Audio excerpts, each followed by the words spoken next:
Good evening, everyone. We will call the City Council meeting to order for September 17, 2012. First order of business is roll call and determination of the quorum. Heidi?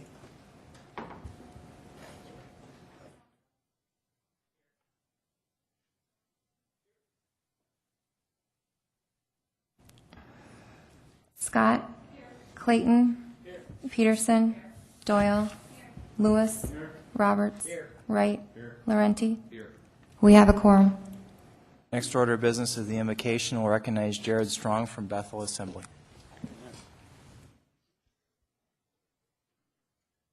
Let's pray. Lord, we thank you for the privilege we have to be a part of this incredible city. We pray your blessings over Rapid and the leadership. We pray that the mayor and the council will have wisdom to make decisions, to move forward and allow this city to be what I know you've intended it to be. God, we thank you for their leadership. We pray your blessings over them and their families as the time they've given. And God, we thank you for everyone who serves our city in emergency services, and we pray that you watch over and protect them as well. We thank you again for your blessings and your continued blessing in the future. In Jesus' name, amen. I pledge allegiance to the United States of America and to the republic for which it stands, one nation, under God, with liberty and justice for all.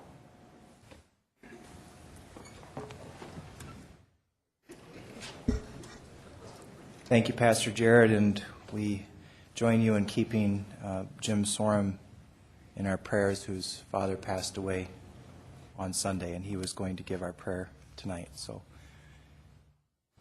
next order of business is to adopt the agenda. Do we have any additions to tonight's agenda? Any additions or changes? Seeing none. Do we have a motion to adopt by Doyle and a second by Scott? There is one note on item 51. The finance officers requested that be changed from acknowledge to accept, and we'll read that in when that time comes. Any changes? Seeing none, all in favor say aye. Aye. Opposed? Motion carries and the agenda is adopted. The next order of business is Veteran of the Month, and if Len Kendall and the Ward 5 council members could join me down front.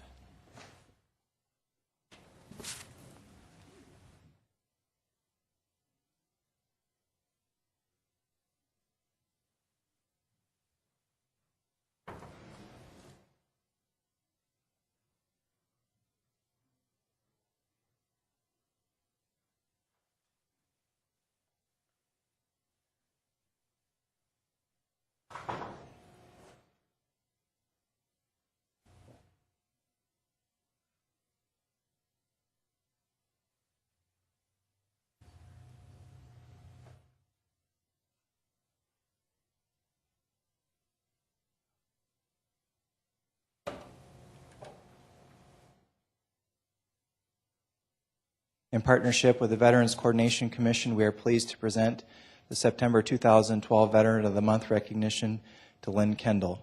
Bonnie, if you could. Len Kendall spent 9 years in the United States Air Force and the Munitions Systems career field. During that time, she was stationed at Kadena Air Base in Okinawa, Japan, Osan Air Base in South Korea, and at Ellsworth Air Force Base. While stationed at Ellsworth, Ms. Kendall was selected to work as a protocol specialist for the wing commander and did so for 2 years. During that time, she was selected early for the rank of Technical Sergeant in the Stripes for Excellent Performers program, STEP. Ms. Kendall deployed to Al Udeid Air Base in Qatar in 2006.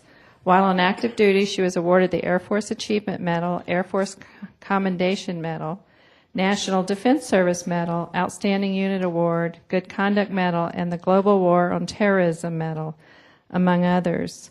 In 2008, Ms. Kendall left the Air Force to start a civilian career in Rapid City. Ms. Kendall continues to serve the veterans of this community as the Director of Military Affairs Committee for the Rapid City Chamber of Commerce.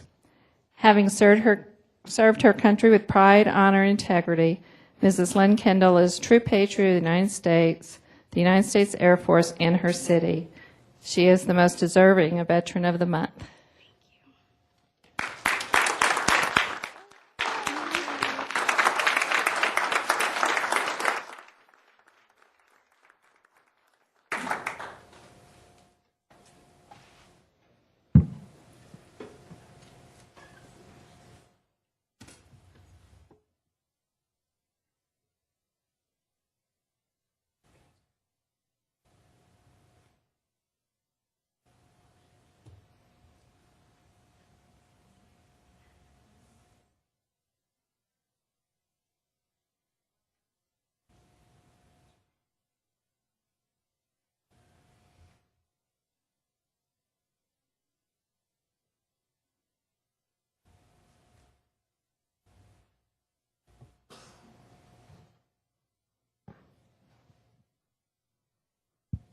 And if Lowell and Phyllis could come up, please. Lowell and Phyllis.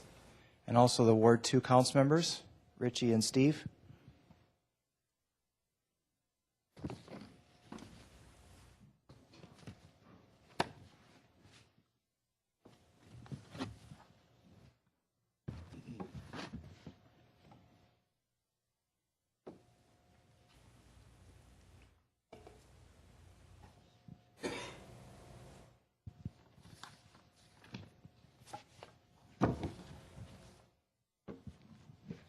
Do you have the signature sheet?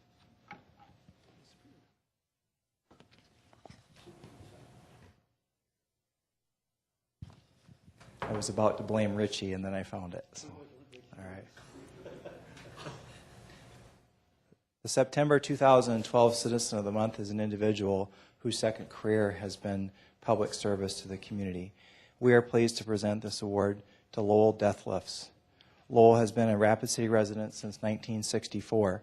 After moving to Rapid City, he worked for Barton Masonry as a bricklayer.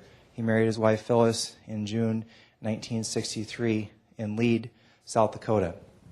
Richie? Thank you, Mayor. After working for Barton Masonry, Lowell went to work as an instructor for the brick program at the Box Elder Job Corps. He worked for the Job Corps for 25 years upon retirement. Lowell is currently an organizer for the bricklayers in South Dakota and has been a member of the Bricklayers Union since 1965. Lowell continually volunteers his time at the Moose Lodge, helping out in any way he can. Throughout his career, he has acted as a mentor for numerous young adults. Lowell's fundraising efforts that the local Moose Lodge have helped to provide support to organizations such as the Boys and Girls Club, Meals on Wheels, Wavy, and the South Dakota School of Mines and Technology. Lowell's involvement shows true commitment and care for the Rapid City community. Thank you, Lowell, for your dedication to the city of Rapid City.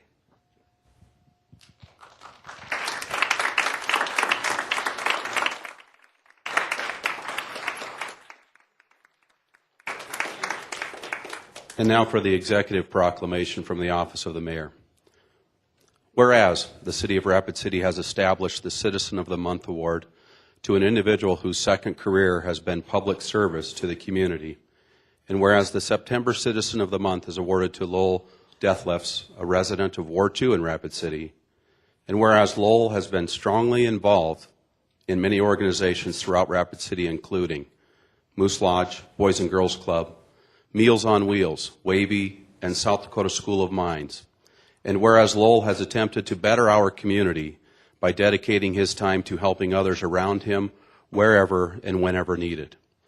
Now, therefore, we, Alderman Richie Nordstrom and Alderman Steve Laurenti of Rapid City, South Dakota, on behalf of the Mayor Sam Koiker, do hereby proclaim Lowell Deathlifts as the September 2012 Citizen of the Month recipient in recognition of his innovation and leadership and the many contributions he has made to our community. Thank you, Lowell.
And are Ken and Carol here? Ken and Carol, come on up. And Tom Horan.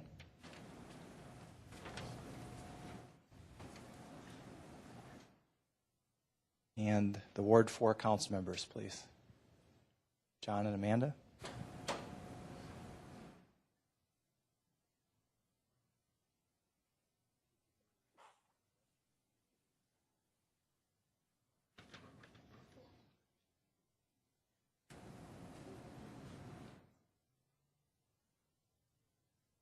The Art of the Month Award is an award that started a couple of years ago, and it's a tradition that we continue to carry on, and we believe it's so important to recognize those in our community that contribute to beautification efforts and beautifying their neighborhood. And now I'd like to recognize Tom Horan for the presentation. I'm just dropping everything tonight. The presentation of the Art of the Month Award. Tom? I have a very short presentation. I've got a call from Kathy this afternoon, and she wasn't able to attend. She definitely wanted to attend, so I'm doing that on her behalf. On behalf of the Rapid City Beautification Committee, I am proud to present our Yard of the Month Award to Ken and Carol Eisenhower. The Eisenhowers live at 341 East College Avenue. I was at the committee meeting when we passed around all the photos of the various yards, and voting your yard in was unanimous last month. For those of you who participate in the garden walks, you may have visited their home in the past. In addition to the Yard of the Month Award, I would also like to present a gift certificate donated by Plantsmith in the amount of $25. Thank you, Ken and Carol, for taking an active part in beautifying our city.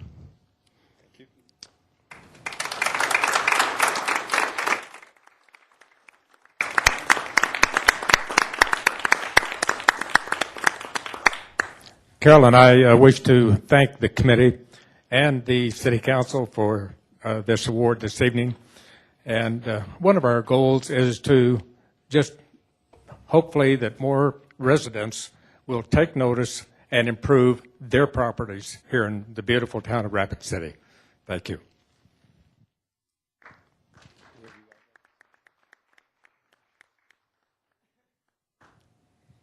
I just want to thank Ken and Carol because their yard is absolutely amazing.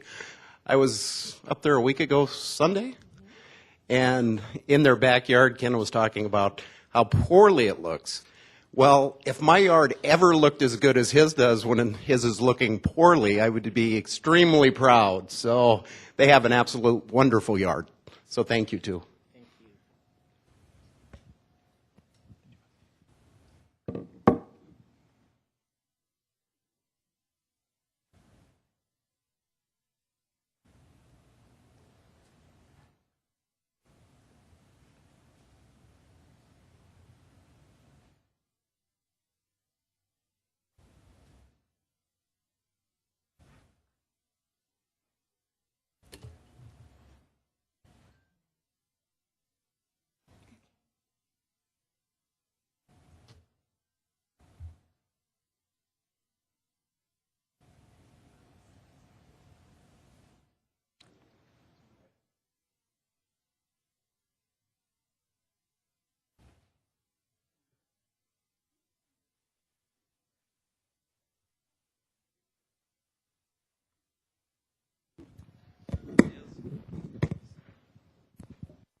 Thank you, everyone. Next order of business is an executive session.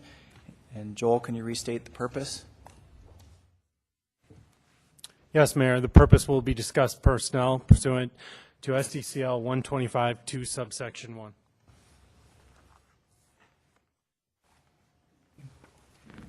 Do we have a motion?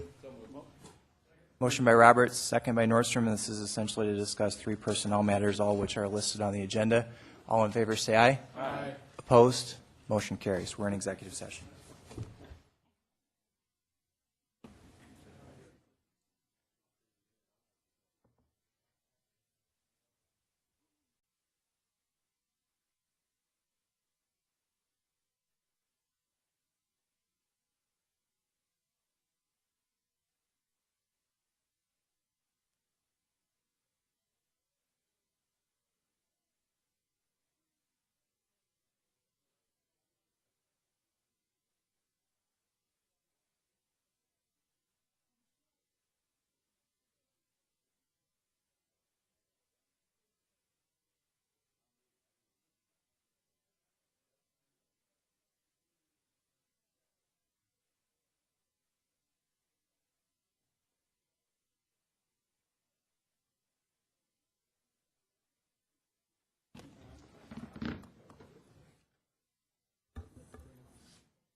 We have a motion to come out of executive session.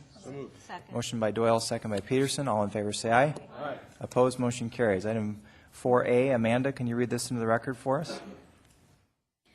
Authorized to make an offer of employment for Parks and Recreation Director position at grade 26, step F, and I make a motion to approve. Motion by Scott, second by Peterson for approval. Just so everyone knows, before we proceed to the vote, the offer is contingent on a number of factors, and once the offer is final, then the nominee, the name will be released and will come back to the council for a confirmation vote. And at this point, the start date is estimated to be December 1. Any further discussion on the motion? And just so everyone knows, the amount is $90,669. All in favor say aye. Aye. Opposed? Motion carries. 4B, Amanda? Authorized to make an offer of employment for Assistant City Attorney 1 position at grade 21, step F, and I make a motion to approve. Motion by Scott, second by Peterson for approval. Any discussion? Seeing none. All in favor say aye. Aye. Opposed? Motion carries. The amount, by the way, on that was $55,300. 4C? Authorized salary increase of Assistant City Attorney for Ordinance Enforcement from grade 21, step D to grade 21, step G, and I make a motion to approve. Motion by Scott, second by Peterson for approval. Any discussion? All in favor say aye. Aye. Opposed? Motion carries. And the amount is $56,700. We now move on to general public comment.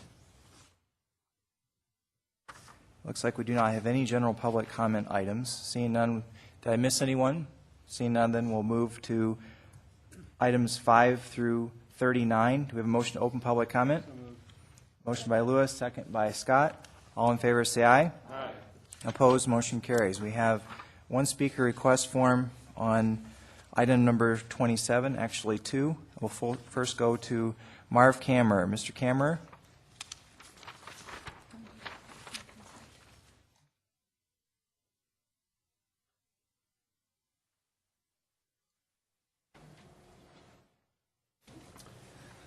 My name is Marvin Kammerer. I live in Meade County, lifelong resident of this area. My folks, my grandpa come out here with hauling freight from Fort Pierre in 1880. I'm opposing this concept of a soccer field in that location. We had a memorial here in June, realizing the terrible pain that flood caused many here in Rapid City. That flood on Box Elder Creek was quite large also.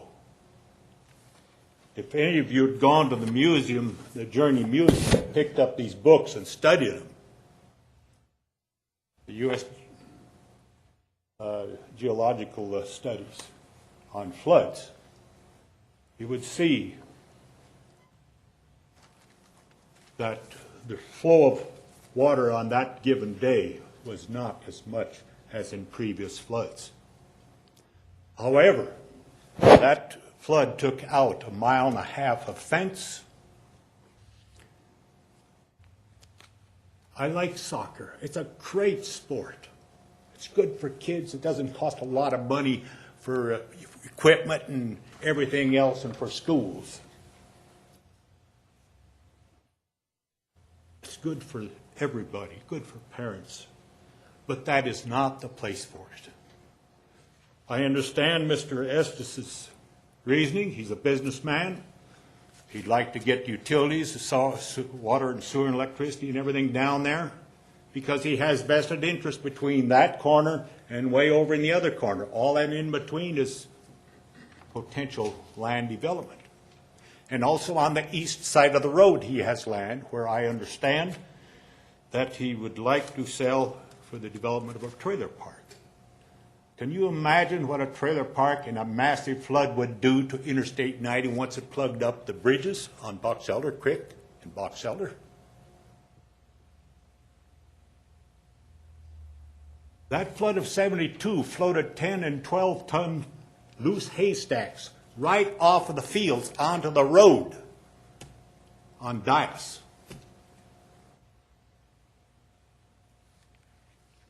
My son rents that land, but that has nothing to do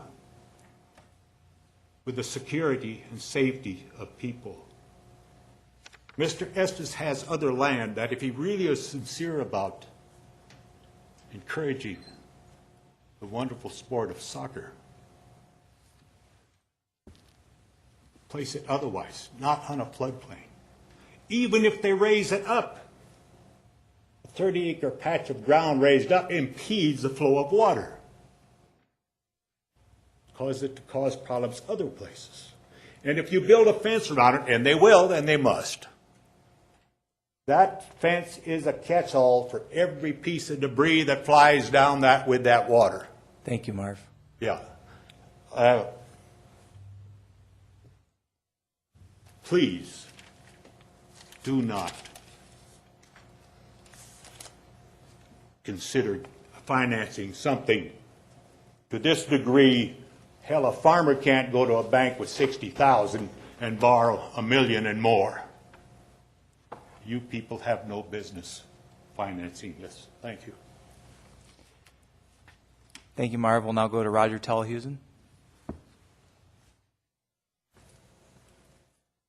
Good evening, Mr. Mayor, members of the council. Roger Telehusen on behalf of Saco Rapid City. My speaker request was intended to really be just an opportunity to answer questions if any of you have questions if this matter comes off the consent calendar. So I really don't have anything that I wish to share with you other than to tell you, I guess while I'm here, if I might, that we continue to work very hard and very diligently on putting together our plan and our numbers to use the money that we've requested that you release. We're scheduled to meet with city staff later this week, subject to the council's and the mayor's approval and authorization. So thank you, Mr. Mayor. Thank you, Roger. We do not have any additional speaker request forms. Did I miss anyone? Seeing none. Do we have a motion to close public comment on items 5 through 39? Motion by Scott, second by Roberts. All in favor say aye. Aye. Opposed, motion carries. We are now on items 5 through 39. Would any member of the council or staff like to pull any of these items for separate consideration? Items 5 through 39. Richie? Thank you, Mayor. Number 27, please. Okay. Item 27. Anybody else? Ron Sasso? Item 39, please. Okay, 27 and 39. Any other items? Any other items? Seeing none, do we have a motion to approve the balance of consent with the exception of 27 and 39? Motion by Scott, second by Roberts to approve items 5 through 38, and 27 and 39 will be considered separately. All in favor say aye. Aye. Opposed? Motion carries. 27. Amanda, can you read this into the record for us? Vision Fund Committee, approve reallocation of $2.2 million in soccer funding to the fiscal year 2012 from the fiscal year 2015, and to request that the mayor authorize staff to initiate negotiations with Saco Rapid City. And I make a motion to approve. Motion by Scott, second by Lewis for approval. We'll go to Bonnie Peterson. Bonnie? Thank you. I have a question for Terry, please. Go ahead.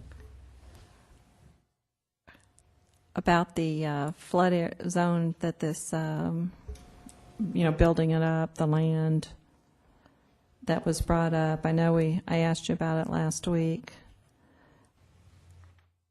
Is it going to be way out, way up?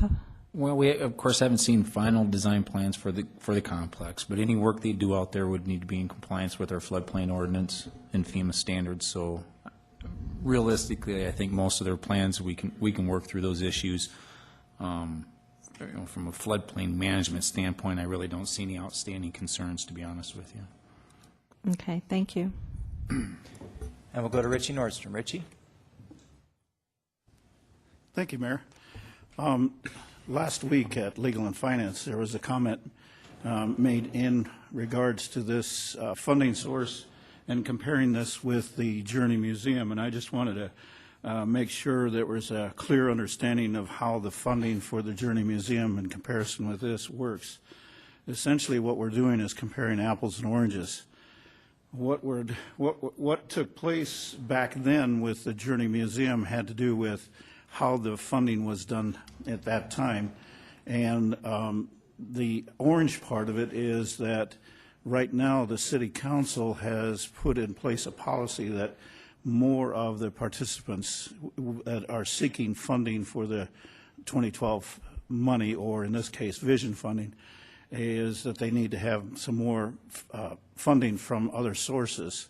Back then there was no requirement to have additional funding sources, but I did find out that the Journey Museum did come up with some additional funding for it, and I just wanted to clarify the record on this, is that the Journey Museum came up with almost $10 million from the Vision Fund, but they were also supported by other resources as well, besides the major component being a TIF that was involved in that. There was about $800,000 there that came from that. And another area is there's a group called Winnonia, and I may be mispronouncing that, but a group that came forward with about $123,000 that we're funding for the Journey Museum.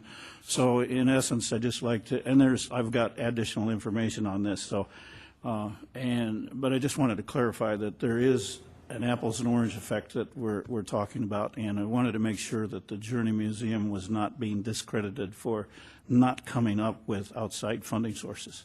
Thank you, Mayor. I'll yield the floor. Thank you, Richie. Any further discussion on the motion? The motion is for approval. Any further discussion? Seeing none. All in favor say aye. Aye. Opposed? Motion carries. Item number 39. Amanda, can you read this, the record for us? Approve event permit for People for the Ethical Treatment of Animals on September 25th, 2012. I make a motion to approve. Motion by Scott, second by Peterson for approval. Excuse me. Any discussion? Ron Sasso. This is something, I guess, taking a look at the permit itself, there were some questions that I had just because on the permit there is reference to basically women wearing pasties and panties, and so as the drawing was, the picture was not very clear, I went online to did a Google search for PETA body parts, and I'll pass down some pictures that we might want to make an amendment to this, because basically it seems like they skirt the issue quite a bit. And knowing that Shotgun Willie's recently closed down and has switched over to something else, which I think is great, I think looking at Main Street probably would not be the best thing. So, yeah, but that's some of my thoughts there. But if you want to take a look at those, just a Google search PETA body parts and you see pictures. So. Before we go to other council lights, I'd like to offer our Assistant Chief, Carl Jagaris, an opportunity to comment on this. Carl, do you have any comments?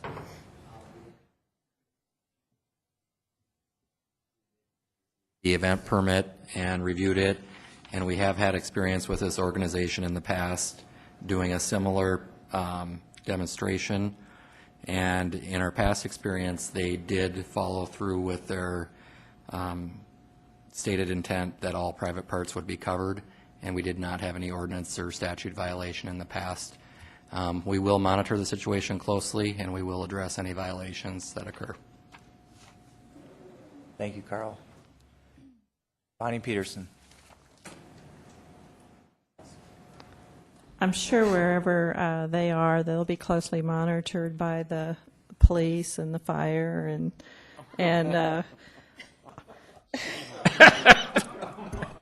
and probably a good part of the city council.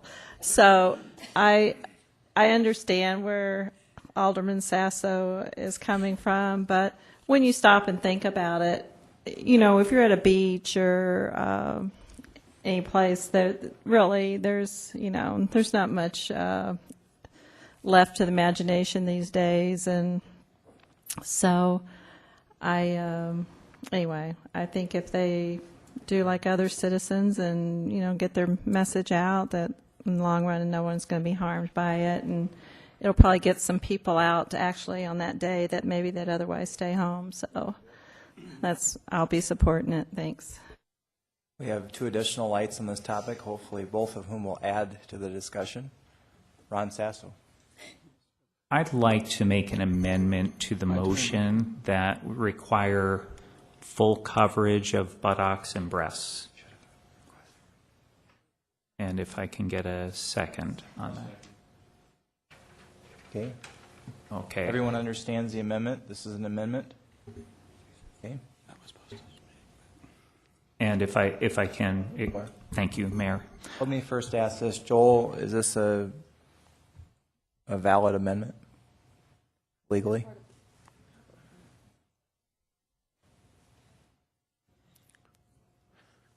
I wasn't aware this was an issue, so I hadn't blown up on the First Amendment today, but yeah, it potentially has some potential problems, I would say, but I cannot say whether or not it would pass muster or not at this point.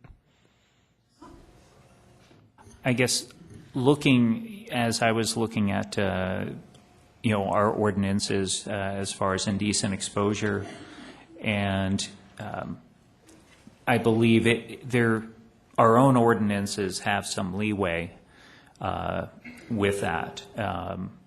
And basically, I'm just trying to look at, beach is one thing, and looking at bikini, so forth, that's fine. But I think when you're talking pasties, it gets a little bit on the edge there, I think, just for Main Street is my feeling. So I like to see the amendment.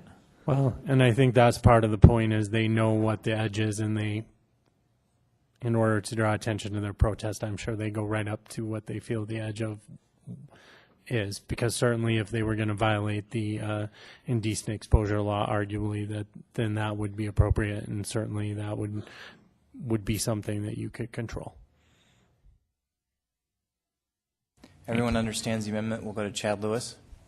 Thank you, Mr. Mayor. With all due respect to the motion maker or the amendment maker, I think we have a very well trained and staffed police force out there. They might be a little underpaid, but I certainly don't want to start micromanaging. Additionally, from the dais on how to enforce the law, we have obscenity ordinances and everything else, and I think it's up to the law enforcement to make that decision on the spot. We don't need to be telling them what to do up here. I think that's something they need to be able to rely on their own professionalism and their own interpretation of the law, and they don't need to be having us looking over their shoulders when they're doing that. So I will be voting against this amendment. Thank you. Any further discussion on the amendment? We were talking about the amendment only. Does everyone understand the amendment? All in favor of the amendment, please say aye. Aye. Opposed? No.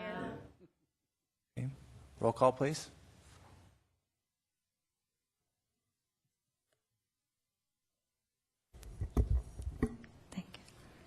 Wright? Laurenti? No. Sasso? Aye. Nordstrom? Aye. Scott? No. Clayton? Aye. Peterson? No. Doyle? No. Lewis? No. Roberts? No. Motion fails 3-7. Okay, and we are now to the regular motion. Everyone understands the motion? All in favor say aye. Aye. Opposed? No. Okay. Motion carries with 2 noes from Sasso and Clayton. Did I miss anyone? Okay. Thank you, everyone. We're now on non-consent items 40 through 53. Do we have a motion to open public comment? Motion by Doyle, second by Scott. All in favor say aye. Aye. Opposed, motion carries. We'll go to item number 41, and recognize Terry Olson from Lamar Advertising. Terry? Mayor, Council, my name is Terry Olson. I'm the real estate manager for Lamar Advertising in South Dakota. I will be brief. I trust you all received the email I sent out last week. We want to go on record by saying we are in favor of banners in downtown Rapid City. We are in favor of the downtown Rapid City organization. What we are not in favor of is private organizations selling off-premise advertising on public-owned property. By passing this ordinance, you are essentially legislating a forced off-premise sign company in Rapid City. Please reconsider your vote and vote no ordinance 5865. Thank you for your time. I'll be available for questions. Thank you, Terry. We'll now recognize Karen Gunderson Olson on item number 43 regarding the Allied Arts Fund. Karen?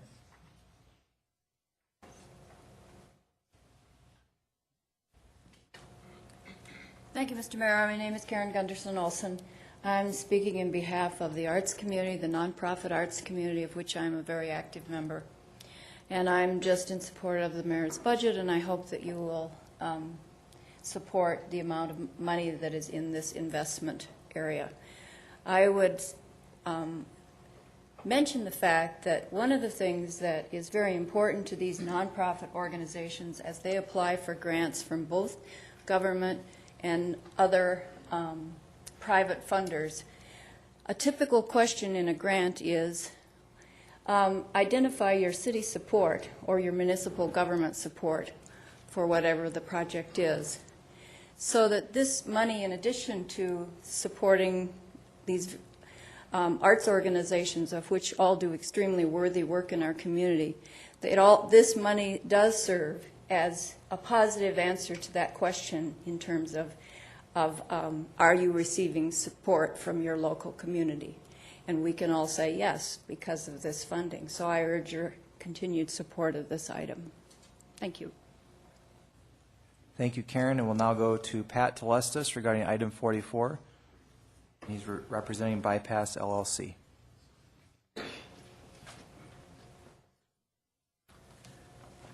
Again, I guess I just wanted to make sure that the council was aware I was here, and if there are questions on that item, I'm prepared to answer them. Thank you, Pat. Any further public comments on items 40 to 53? Did I miss anyone? Seeing none. Do we have a motion to close public comment? So moved. Motion by Laurenti, second by Peterson. Yes. All in favor, say aye. Aye. Opposed, motion carries. Public comment is now closed. We are on item 40. Amanda? Second reading, ordinance number 5864, an ordinance amending section 8.24.0205 of the Rapid City Municipal Code with regard to the sale of fireworks within 1 mile of the city limits. I make a motion to approve. Second. Motion by Scott, second by Laurenti. Any discussion? Seeing none. All in favor, say aye. Aye. Opposed, motion carries. 41. Second reading, ordinance number 5865, an ordinance authorizing the placement of banners promoting community activities, celebrations, and events by amending section 15.28.210 of the Rapid City Municipal Code. I make a motion to approve. Second. Motion by Scott, second by Peterson to approve. Any discussion? We'll go to Richie Nordstrom. Richie? Thank you, Mayor. Briefly, if my understanding is correctly from the Legal and Finance Committee meeting, is that installation or placement of these banners by permit is an excellent way to go, and the folks that came up with this idea to do the placements of these signs and also the limiting the amount of space on banners, because I saw one downtown that went over St. Joe Street, and I liked the artwork that they put on it and the size of the sponsorship. Excellent job. Kudos to whoever came up with that banner, and hopefully we'll be having some more information about events coming into Rapid City and events that are in the area by sponsorship. Appreciate it. Thank you, Mayor. Thank you, Richie. We'll go to John Roberts. John. Thank you, Mr. Mayor. I just want to speak on this for a minute. Can I ask you a couple questions, Terry?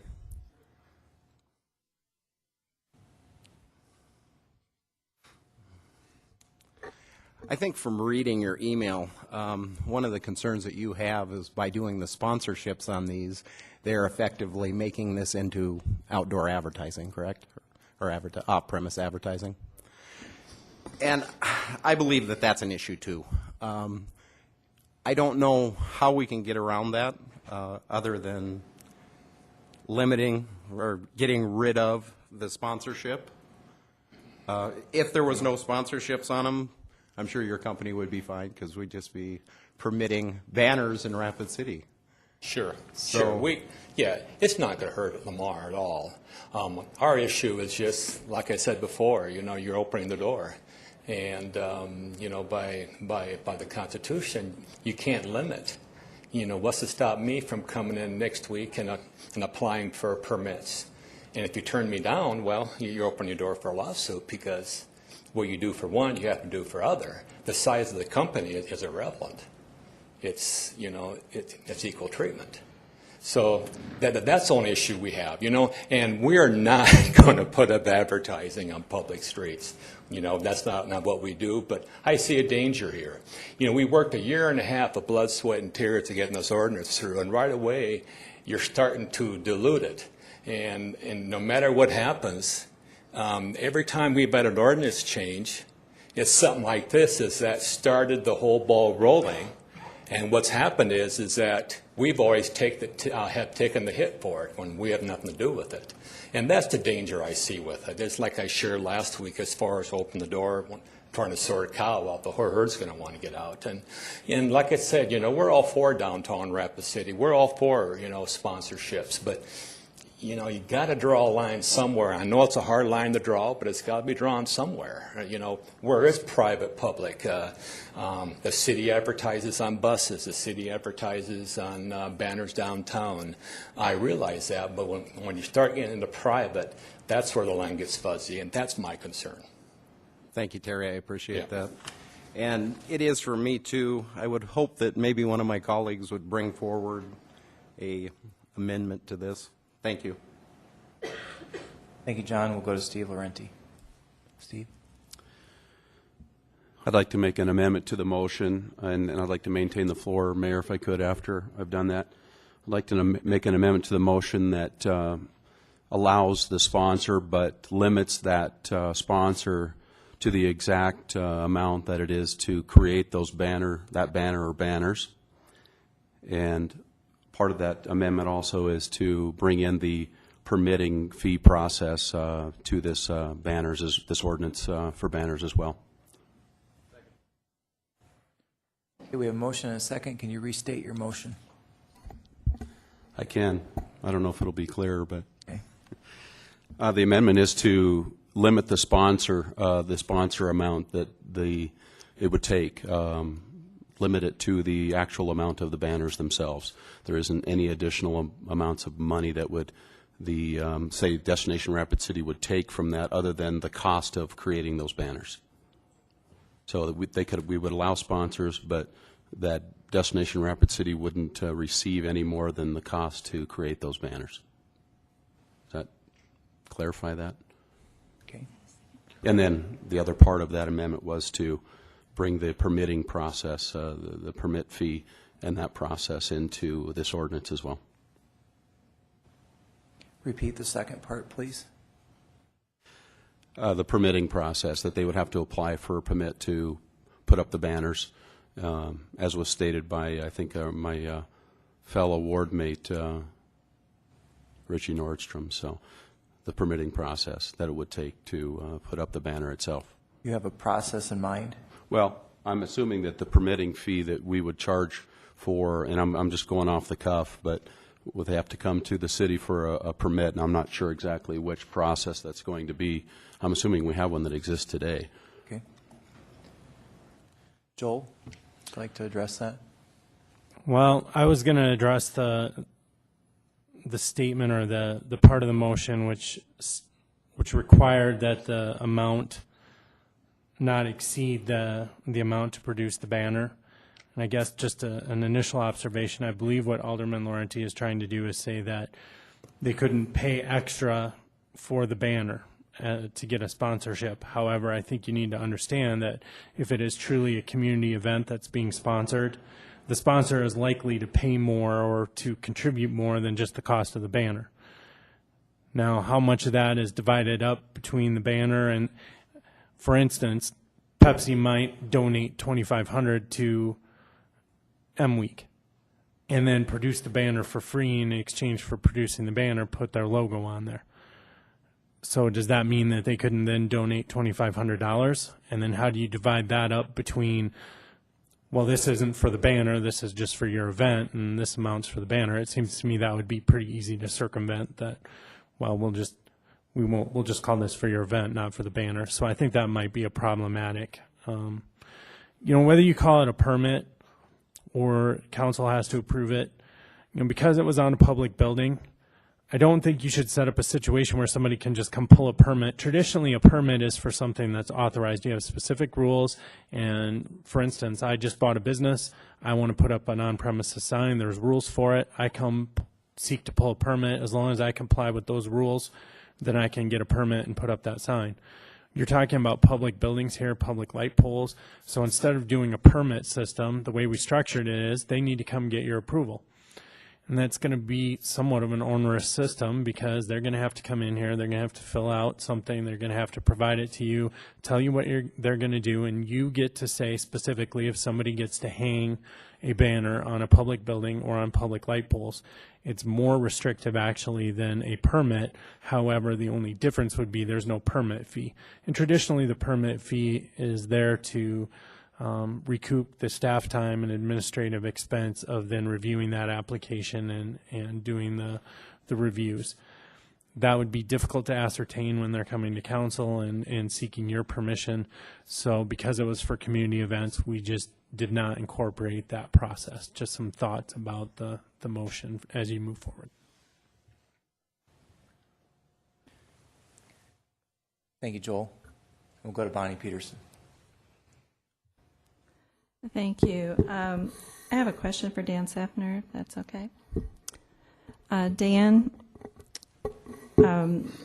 if you can only collect fees for the banner itself, it kind of makes the banners a moot point, I would think.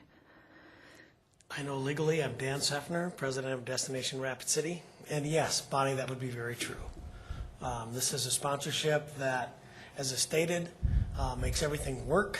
It keeps everything independent, keeps us moving forward, and everywhere from midget football to grade school to you name it. And there are sponsors on everything we see, on everything we look at on television. It just doesn't matter. There's just sponsors that make things work. And that's part of the system of being independent and private business. Okay. Do you see anything different, say, than I don't know if you're aware, our next ordinance is about signs in a Little League field or whatever, that we're allowing signs in there, that it would have to be limited to just to the cost of the sign? Do you think that would be good for the sports teams? Bonnie, I do not. I think that as you look at everything in the big picture, like I said, I had a son who played midget baseball at 7 years old. They had sponsors. They bought their uniforms. They did things. That's what made it work. And this is part of making things work that drives all of those charities that happen in a nonprofit organization. It just makes it work. So, Bonnie, I do not. Okay. Thank you. This is going to be on public buildings or public lights. The proposed amendment is not enforceable because, like Joel said, there's going to be lots of workarounds on that, and we'd have to have a full-time employee to try to enforce that. I urge my colleagues to realize that this is for the public benefit and leave it at that. Thank you. Thank you, Bonnie. We'll go to Chad Lewis. Chad? At the risk of sounding rhetorical, which of course would be a new thing up here, I just think that it's Mr. Sefner and Joel both stated this quite nicely, so I don't really say much more than the fact that my son races BMX, and if all they can do is pay for the sign and so I can put my sign up there and say Chad Lewis Remax, why are they going to do it? There's just no point to it. They're not going to. They need the funds. This is how Little Leagues and all the other different things out there make their money. It's nothing wrong with corporate sponsorships. I think it's what makes the world go round, and it's the way companies give back to their community. And I think we'd be severely limiting and shooting ourselves in the foot in a lot of different ways. So I would really urge I understand the intent of the amendment, but I really would urge my colleagues to defeat this amendment. Thank you. Thank you, Chad, and we'll go to John Roberts. Thank you, Mr. Mayor. Joel, I got a question for you real quick. Is there anything in this ordinance that would keep Lamar from coming in and trying to get banners on their own for sponsorships? They may have somebody that wants to sponsor them for $5,000 a year to put a banner on the parking garage. Well, they'd have to get your approval to do it. I mean, ultimately, you would stand in between that from happening. I mean, you don't have to approve it, and it's also for community events. Now, if Lamar was supporting a community event, then they could produce the banner and put their logo on there and say they were a sponsor. And take healthy tax deduction, I'd hope. Well, it depends on how much the deduction is worth. I mean, how much the value of the donation is worth. But, you know, if they're donating a significant amount of money to an organization or to an event, that may not necessarily be such a bad thing. But I just have a real problem with us rewriting sign code and saying it's for the public good when we're stepping on private business. So anyway, I won't support this, and thank you, Mr. Mayor. Okay, we are currently talking about the amendment. The amendment is to limit the sponsorship to the dollar value of the banner and also to establish a permit process. Is that correct, Steve? That's correct. Any further discussion on the amendment? We're voting only on the amendment. All in favor say aye. Aye. Opposed? No. Okay, looks like motion fails with 2 yeses. Did I miss any yeses? The yeses were Steve and John. Okay, we'll now proceed to the motion on the floor, which is for approval of item number 41, ordinance 5865. Any further discussion on the motion? Richie. Thank you, Mayor. Just a clarification. Joel, if I referred this to as a permitting process, that was my error. I just want to make sure that we are included in the acknowledgement process. So does that kind of clarify it for you so that if I misspoke as using the word permit, we're acknowledging it only, correct? well, you're approving it. I mean, ultimately, you have to approve it. You'll get the request directly, and you'll decide whether or not that it is something you want to allow in the city building. So the other circumstance that I heard comments on in previous conversations was that there could be an issue of overlapping. 2 people wanted to use the same light pole or same structure for an advertisement.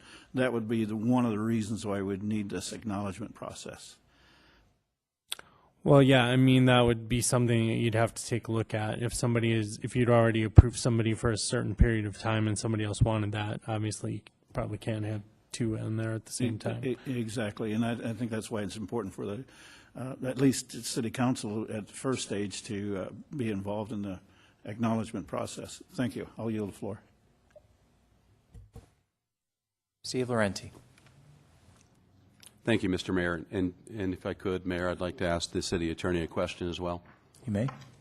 Joel, and the reason I brought it up was because of and I spoke about this at the Legal and Finance meeting, was I'm trying to clean it up in a way that, one, doesn't disparage against private business, and I think we're still doing that, because I think private business does a lot of public good. So I have a problem with it. It is a very fine line between picking winners and losers, and I think that's kind of what we're doing. But I do support the banners thing, and I spoke about that at the Legal and Finance meeting, because I think it does add to events that the city has. And I'm hoping that sign companies, billboard companies, and every other private organization that wants to sponsor banners in this city on light poles and parking structures, I hope that they do it, because I think it does add to the events that we have all around the city. The question I had for Joel, and the reason I wanted to bring in a permitting process, was to clean up the approval process, because I'm assuming, Joel, that we can stipulate anything we want in these approvals, say time factor, size, whether it's, how it's lighted, those types of things. I just want to make sure that we have the ability to stip this ordinance in that fashion. Yes, that was part of the belief that, yeah, you could go through and then put stipulations on the specific signage, so you would have, I mean, ultimately, this is either property owned by or under the control of the city, and as essentially the landowner, you have the ability to stipulate how you want that to look and how you want that to function. But at the same time, I tried not to get into too much detail, so you would have flexibility based on the specific request and the location. You know, a banner hanging from a light pole is going to be somewhat different than a banner at Main Street Square, or a banner maybe on the Journey Museum or another public building. So I tried to leave some flexibility in there so we wouldn't have to come back and amend it in the future. And one last question, if I could, Mr. Mayor, Joel, if you would. On the, and I spoke about this at Legal and Finance as well, was this permitting process would clean up how and who's going to put them up and how they're going to come down. Because if we stipulate how long a banner is to be up, and granted, I'm assuming Destination Rapid City is a great group. I support them 100%. But there may be other groups that don't take down their banners in the allotted time that we might stipulate. And if staff has to go out and do that ultimately, because we are the owner of that property, staff and the city is going to incur some expenses that we didn't anticipate because, you know, one, we don't have a fee to cover any of that process. So those are the reasons that I wanted to bring those amendments. And Joel, if you could answer that on the removal. In fact, we would, I'm guessing we would be using staff time to remove those if the approval, the people we gave the approval to don't. And that's true. That could be a factor. That's something that should probably be addressed. Who's going to be responsible for putting them up and putting them down? And at the time that you approve it, you could put as a stipulation they enter into an agreement that if they don't remove it in the time frame, the city will remove it and they will be responsible for paying that expense, and then we could attempt to collect that if that became necessary. Chad Lewis. Okay. We'll now proceed to the vote. The motion on the floor is to approve item number 41.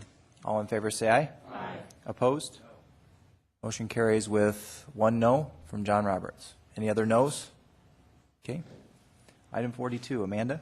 Second reading, ordinance number 5866, an ordinance exempting signage located within a sporting facility and not specifically directed towards public right-of-ways from the provisions of the city sign code by amending section 15.28.080 of the Rapid City Municipal Code, and I make a motion to approve.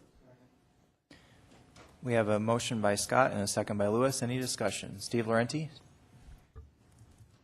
Thank you, Mr. Mayor. And I just wanted to clarify, because I know some people may have been confused by Alderwoman Peterson's comments about comparing 41 and 42, but 42 does not face public rights of way, and so that is the absolute difference. It's apples and oranges. So banners are meant to be in the public right of way, and sporting events are not. And so I absolutely do support this. I go to a lot of these sporting events, and I see no harm in it. Thank you, Mr. Mayor. Thank you, Steve. Any further discussion on the motion? The motion is to approve item 42. All in favor say aye. Aye. Opposed? Motion carries. Item 43, Amanda. Second reading, ordinance number 5848, the fiscal year 2013 appropriation ordinance, and I yield the floor. Floor has been yielded.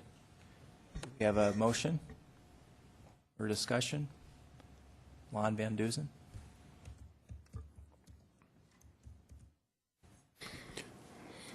Thank you, Mayor, Council. Lon Van Dusen, Interim Parks and Recreation Director. The Rapid City Parks and Recreation Department respectfully requests the budget amendment to the urban forestry budget number 0608 for the 2013 budget year for expenses and reimbursements for fire suppression, hazardous fuel removal, and mountain pine beetle control in the amount of $250,000. With the $250,000 and an estimated rollover of $144,000 from the 2012 urban forestry budget to 2013, this would provide the Parks Division with funds to reimburse property owners and meet expenses for fire safety purposes and removal of mountain pine beetle infested trees. Funds were not included in the original budget request this spring as we did not know the extent of the mountain pine beetle infestation at the time of budget preparation, nor did we know what the homeowners' participation would be in the hazardous fuels removal program. Thank you. I make a motion we amend the budget for $250,000 in accordance with the plan submitted by the Parks and Fire Department, and that we support their plan. Since we don't have a motion, an underlying motion for the budget itself, did you want to offer a motion to approve second reading with the amendment? So I would so will do that, yes. Okay. And a second by Nordstrom. Everyone understands the motion? Any further amendments or discussion? Any further amendments or discussion? Richie? Thank you, Mayor. I just wanted to bring up a couple of things, and I'm not making amendments or offering suggestions or anything like that, but something to take a look at for next year, because it covers quite a realm of ideas. I wish I had the information in front of me readily available, but essentially what we've got is a 3-inch ring binder full of projects that are 5 years out and probably even farther out that we need to take a look at. And if we have that opportunity next year, I'd like to get them in the process sooner. I also received a letter from a lady that lives up on East Signal Drive that is needing a street, almost, you can call it overlay repair, but basically we're getting into the area of reconstruction that needs to be done on that. I've spoken to Public Works about that, and that's another issue that needs to be brought forward earlier in the process. And so if this is early enough, I'd like to bring it forward at this time. And then there's some other things I'd like to add on. And hopefully I'm not adding to a marathon like took place in my absence. So those, if I need to bring them up now to get them on the agenda for next year, that's what I'd like to do. Thank you, Mayor. Thank you, Richie. Any further discussion on the motion to approve with the amendment? All in favor? Steve Laurenti. Thank you, Mr. Mayor. And I wanted to speak about this because I spoke about this once before, that and we didn't support it at the last time. And I just wanted to remind my colleagues that this was voted down the last time this amendment was brought forward, and for very good reasons. The primary reasons is because we need to first pass this balanced budget. We have a balanced budget before us, and this puts this budget out of balance. And I don't know what the funding source is, for one thing. It wasn't stated in the amended motion to approve the budget. And the other side of it is that we had 198, if I remember right, 198,000 left over of the 350 from the previous year. Now, that money hasn't been budgeted for 2013. But the fact of the matter is there are a lot of issues we still need to deal with on fire suppression, and I talked about those when we voted this amendment down last time. One of the primary reasons is that we need to look at means testing the fire suppression program. And Lon, if I could ask you a question, please.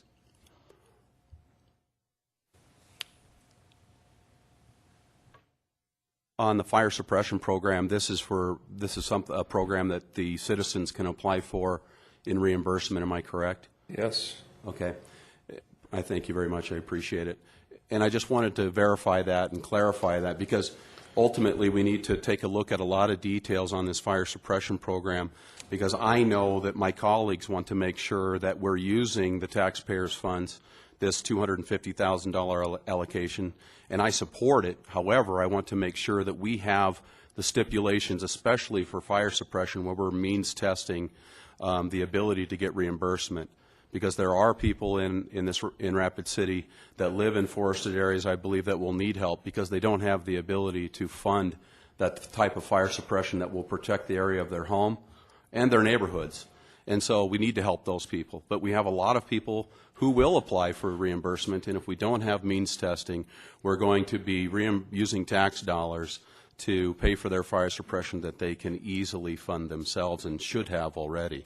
And so I'm hoping my colleagues will defeat this amendment at this time, and we can possibly get a separate motion and continue it for a month to give staff time to look at possible ways of shaping the fire suppression program and the pine beetle as well.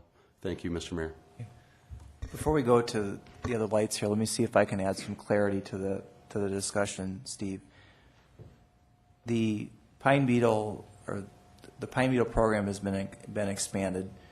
We had some discussions in the budget talks earlier this spring about including the pine beetle program, and at that time it was decided not to include it because there were so many question marks outstanding, including but not limited to the fact that we had a separated urban forestry budget. We had allocated $350,000, which we had a substantial amount left, and at that point we thought that if we attacked the pine beetle hard enough up front, there would be a limited need for an ongoing budget requirement for the following year.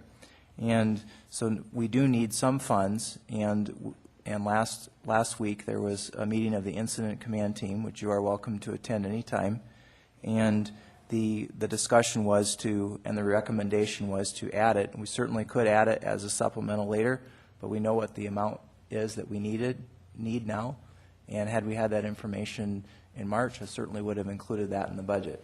And so I would encourage you to support the amendment on the floor, and I would also say that we are still in a very good financial position, and this is going into the budget process. It was one of the first times in a long time that we hadn't spent into our unencumbered cash at all, and we are spending into our unencumbered cash now with this, and also the 4 new police officers. And I think that your points are well taken, but I would ask that you consider supporting the amendment, and it's based on solid facts that we did not have earlier this year. Chad. Thank you, Mr. Mayor. And I guess you've taken a lot of the words right out of my mouth, surprisingly enough.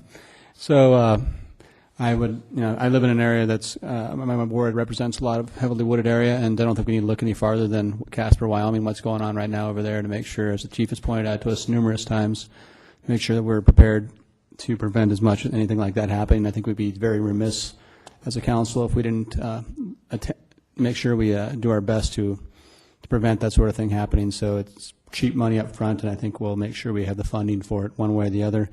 Unfortunately, we have to dip into our unencumbered cash further, but that's something we're going to have to do here, and I think the pine beetle thing is just getting started, so we need to make sure we stay on that too. So I will be not supporting this. Is there an amendment to this right now, or are we? Right now, we have a motion to approve. We didn't make a motion. Okay, never mind. I will be supporting the amendment then. Thank you. The motion on the floor is to approve the budget with the amendment. So there's one motion. So, Jerry Wright. I'm sorry, I didn't clarify verbally, but in the plan that was just submitted, there's $144,000 written in the report that's carryover, and there'd be a $63,000 needing for further funding in 2013, and that would come from unencumbered cash. I'm sorry I didn't elaborate on that.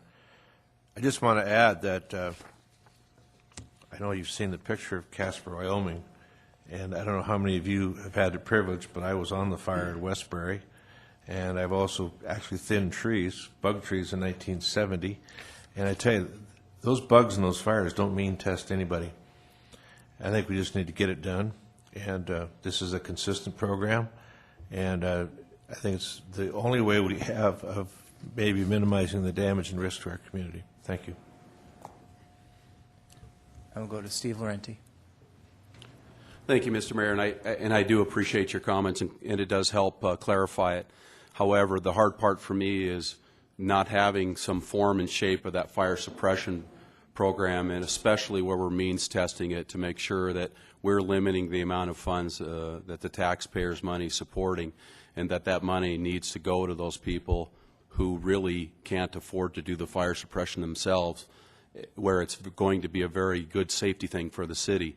And that's the area where I'm having a very big problem supporting it, and I just cannot support the amendment as presented. I'd like to see it as a separate issue where we can shape those fire suppression funds and means test them. Thank you, Mr. Mayor. You have the ability, Steve, to request a division of the question. If you'd like to do so, you may make that request. So, go to Jerry. Do you have something else? I'm sorry, no, I'm done. Okay. Richie? Thank you, Mayor. If we can have just a brief comment about two things, is the understanding what mean testing is all about or how that's derived. And then the other part of the conversation is, if I may ask a question of the Chief Multivern for the fire suppression. Chief, your staff took me on a tour up there in that southwest area, and I just had a brief period of time to visit with Lieutenant Weaver, and he gave me a little bit of an orientation, but if you have an opportunity to kind of explain to us a little bit about how the fire suppression works, that program is doing and how that works. Chief Mike? Patchwork. Thank you, Mayor. You're correct, Richie. We are up there doing a tremendous amount of work, really with one person on behalf of the fire department anyway, and that's to deal with the buildup of those hazardous fuels in really all of western Rapid City. And I think there's probably close to 40 to 50% of Rapid City that's a concern for us that falls in that wildland urban interface zone, I guess, if you will. And basically entails thinning of the trees, which can include beetle-infested trees, as well as brush and just overgrowth in the forest. And there's chipping now has been added to that program, so we've got a curbside chipping program because it's labor and cost-intensive to haul the materials out to the landfill or to otherwise get rid of them, whether it be burning or mechanical thinning and removal. So there is pretty graphic representation of what's going on. If you do go on a tour with Lieutenant Weaver, as you have, Councilman Nordstrom, it's remarkable to see the work that's being done on some of those properties. And literally, you can stand on a back deck of a home and not be able to see the house just a couple hundred yards away because of the overgrowth, and then have the project basically go through there, that program work in that area. And now it opens the forest, and you can see that it'd be very difficult for a fire to carry through those areas. So it is pretty graphic if you go out and take a look. Another question for the Chief, if I may. You had some grant funding, but you were also supplemented, I think is the correct term, by the pine beetle funding source for that program as well. For a number of years, probably 15 years going back, I would guess at least, we've operated under a 50-50 cost share grant program that's originally funded by the state through some Forest Restoration Act money, some federal money. That 50-50 is the homeowner pays half, and then this grant through the state would pay the other half. We're trying to augment that with some of the mountain pine beetle money that has been shared with the fire department to really offer a tipping point for that homeowner. Maybe they can't afford the 50% their portion, then Lieutenant Weaver would go in and really work with the homeowner and sell them on the fact that they really need to thin their property. And then the city would have some tipping money to basically make that project cost effective for the homeowner.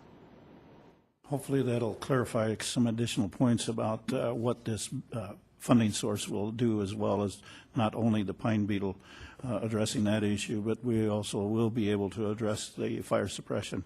And then hopefully everybody up here understands what means testing is all about and the processes we have to go through to get something established for a means testing.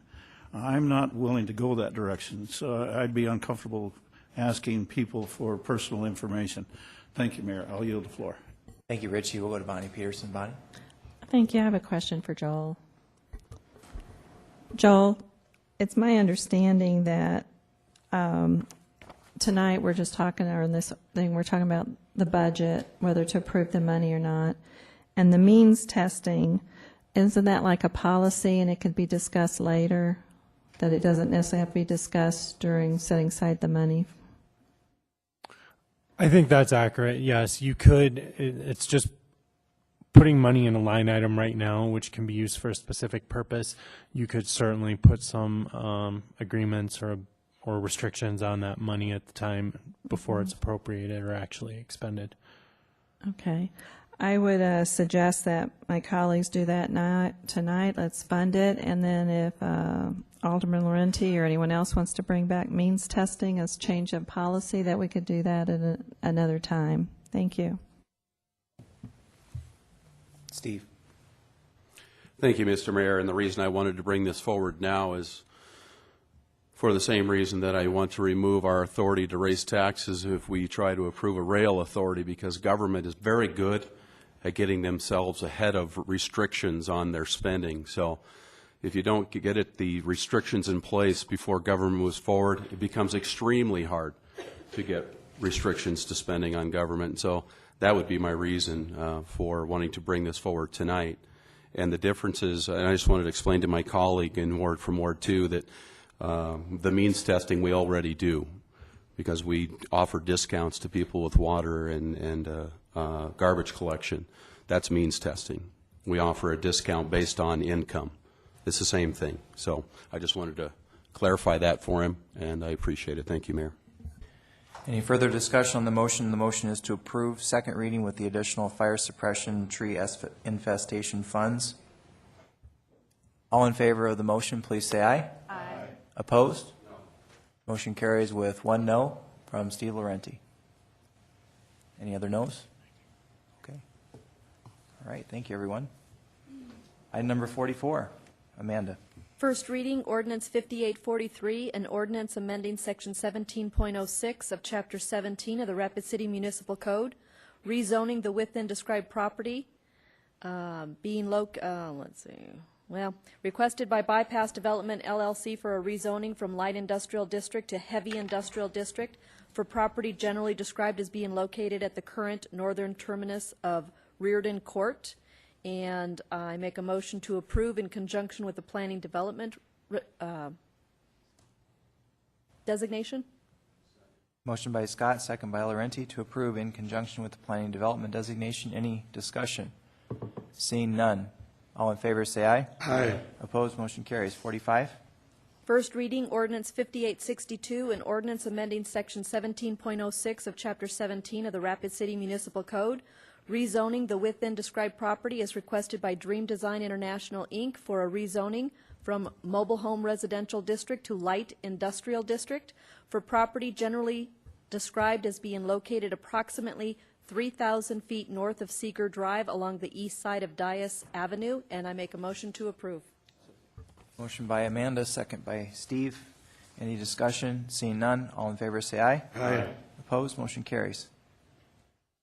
First reading, ordinance 5863, an ordinance amending section 17.06 of chapter 17 of the Rapid City Municipal Code, rezoning the within described property as requested by Dream Design International, Inc.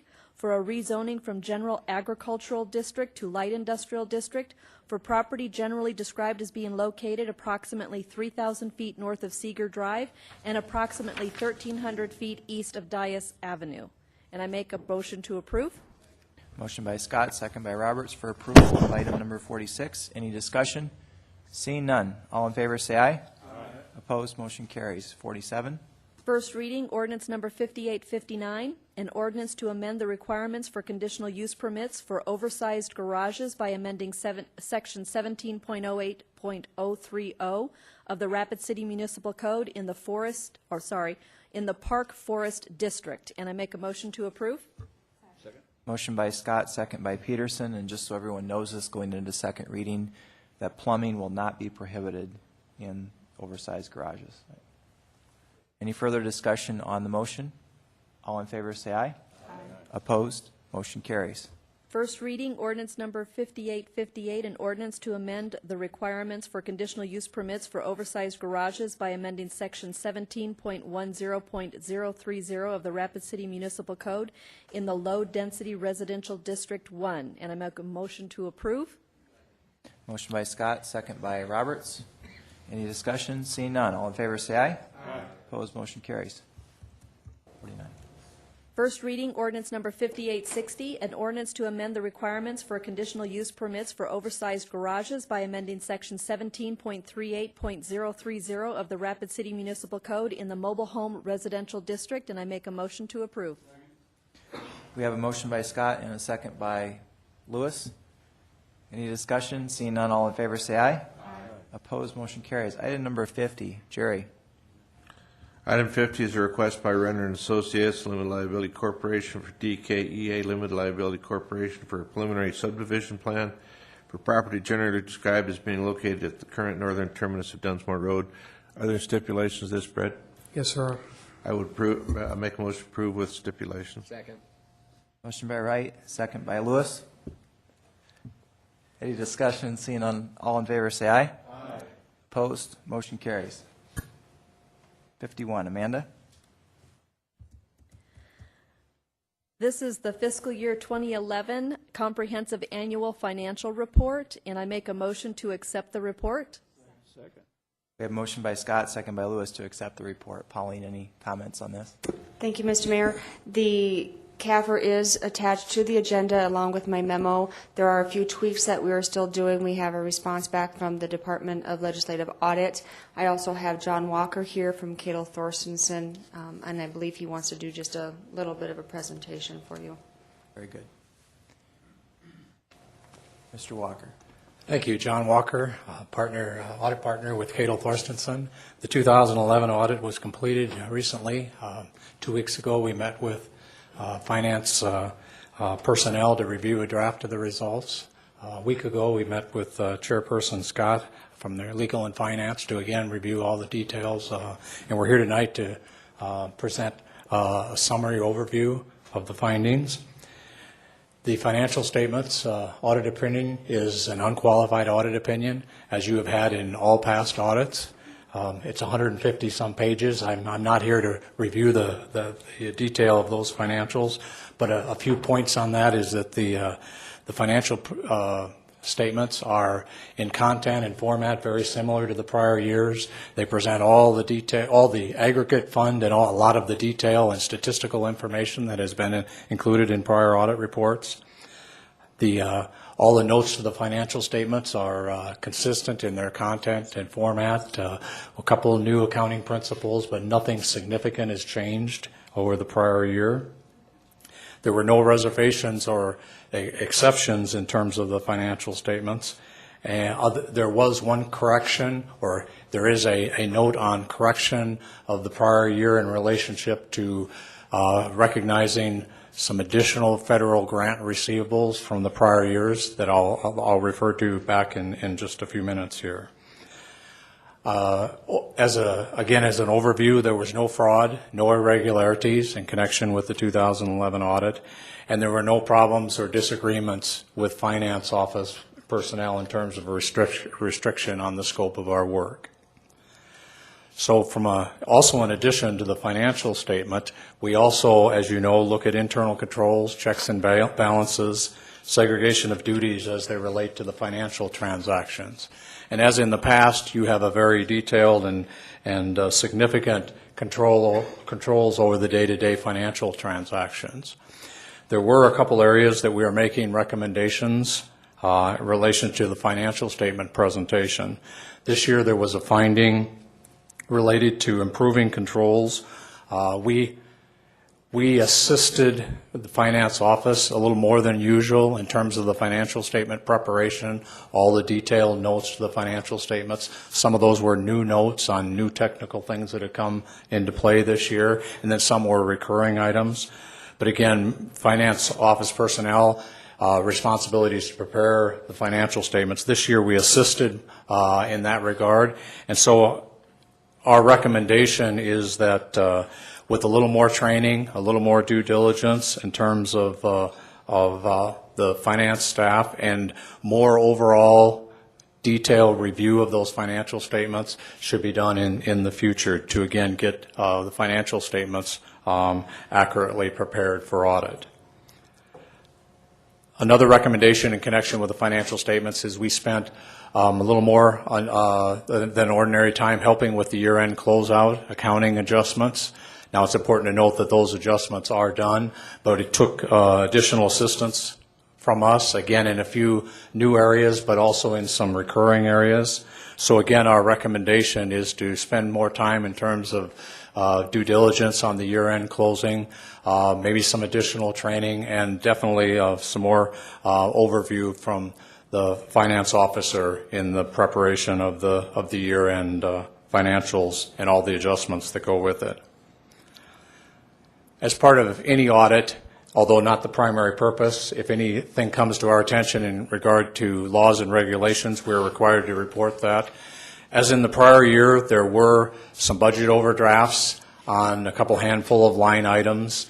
You usually have a very diligent process to go through towards the end of the year to look at if there are any overdraft line items and pass supplemental ordinances, and I understand there was some of that, but it didn't catch all of them at the end of the year. So the obvious recommendation that we had as auditors is to do such at the end of the year to make sure that you comply with state law. The last part, but not least part, of the audit process is all of the audit effort that goes into reviewing federal compliance on all the grants that you get during the year. It's a significant part of the total funding for the city and a significant part of the total audit effort. We had two findings in connections with the city's handling of the federal grant activity during the year. The first one deals with the overall monitoring of the grant activity. We did not note any specific non-compliance, and we did not have any question costs, both of which would have negative impact on the city in connection with your federal fundings. But we do have some concerns over the controls. There were a couple minor exceptions or instances where reporting wasn't done, but when brought to the attention, finance office and other departments, they did the proper reporting and there was no non-compliance. There was a situation that went back several years where grant expenditures had occurred, but the reimbursement request was more than 2 years old, and that in terms of you receiving your money, that was a little over $4 million. It was done in 2011, but it didn't get done over a 2-year period. So we were just brought to the attention in terms of the timeliness and the obviously effect on the city's cash flows. Not a compliance item, but again, dealing with controls. And then there was another, there were that particular grant, as well as 2 other grants in 2010, there wasn't a receivable recognized, as I mentioned at the onset of my presentation. There wasn't a receivable recognized at the end of 2008, 2009, and 2010, as would have been proper in accordance with accounting principles. Now, you received all the money in 2010 and then in 11 for those prior years. So I want to make it clear that you have received all your money. But again, the controls were not adequate to timely recognize the proper receivables and the cash flows for the financial statements. Our recommendation is to strengthen the monitoring process, the review procedures. There is no doubt that you have a significant number of personnel and a significant number of hours by all the divisions and even coordinating with the state in terms of all your and federal agencies in regard to all your federal funds. But there needs to be more, in our opinion, more coordination, more communication among those people, maybe a little better system of checklist that personnel, finance office personnel can go through and recognizing federal monies from the onset and then determining all the compliance requirements. And then an overall periodic review a few times during the year and then certainly at the end of the year by the finance officer to make sure everything is accounted for properly. And similar then in our last comment and recommendation was that dealt with the preparation of the schedule of federal funds itself. It's a separate page in the audit report that lays out all of the federal funds, the dollar amount, and the different agency. We found a few exceptions to the accuracy of that report this year, and obviously in the prior years that report was not accurate because there was missed reporting those grant receivables, those part of which were federal funds. So our recommendation there is again significant in terms of monitoring the identification of and monitoring the federal portion of any grant activity, and then the review at the end of the year, reconciling those funds for reporting purposes, and then an overall detailed review by the finance officer at the end of every year. Those were the findings for the 2011 audit. I would also add that Finance Office, as required by federal audit requirements, has indicated a response to all of our findings in the audit report. There are positive corrective measures to take care of strengthen internal controls for the future. Questions? Comments? Question?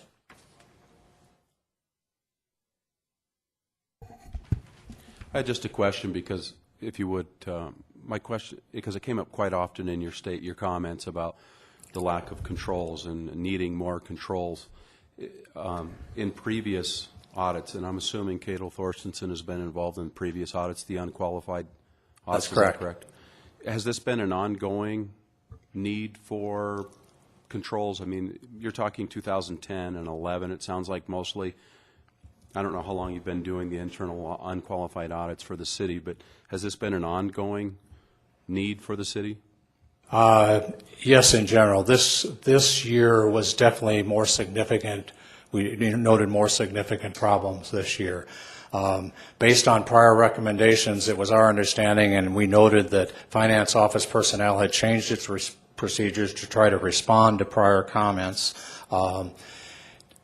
delegated certain responsibilities, but then, based on the obvious results of the audit, admitted that those procedures didn't work. So we're coming with stronger recommendations this year in terms of what needs to be done for the 2012 and going forward. Thank you very much. Thank you, Mayor. Any further questions? The motion is to accept. All in favor, say aye. Aye. Opposed? Motion carries. Thank you for the presentation. Bids. Pauline?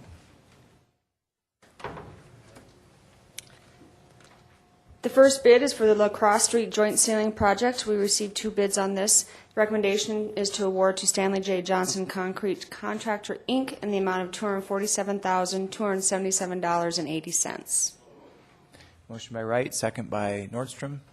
Any discussion? Seeing none, all in favor say aye. Aye. Opposed, motion carries. 53. 53 is for the Meadowbrook Maintenance Phase 3 project. We only received 1 bid on this for $96,800. Recommendation is to reject all bids and to authorize staff to rebid at a later date. We have a motion by Roberts and a second by Nordstrom. All in favor say aye. Aye. Opposed, motion carries. We are now on items 54 through 9. Do we have a motion to open public hearing? Motion by Doyle, second by Roberts. All in favor say aye. Aye. Opposed, motion carries. We do not have any public comments at this time. Public hearing remains open. Actually, now we close it. Do we have a motion to close public hearing? Motion by Doyle, second by Roberts. All in favor say aye. Aye. Opposed, motion carries. Would anyone like to remove any of the items 54 through 59? If not, can we have a motion to proceed with those items per the... We have a motion by Lewis and a second by Peterson to proceed with 54 through 59 per the agenda. Any discussion? Seeing none, all in favor say aye. Aye. Opposed, motion carries. Bill list. Thank you, Mayor. We do have 2 additions to the bill list. One is for RCS Construction for the Rand Road Drainage Channel Project for $5,217.76. The second one is to Hills Materials for the Street Rehab Project in the East Denver Street area for $1,945, bringing the total bill list to $8,366,090.48. Motion by Laurenti, second by Roberts to approve. Any discussion? Seeing none, all in favor say aye. Aye. Opposed, motion carries. Do we have a motion to adjourn? Motion by Doyle, second by Scott to adjourn at 8:20 p.m. All in favor say aye. Aye. Opposed, motion carries. We're adjourned. Thank you, everyone.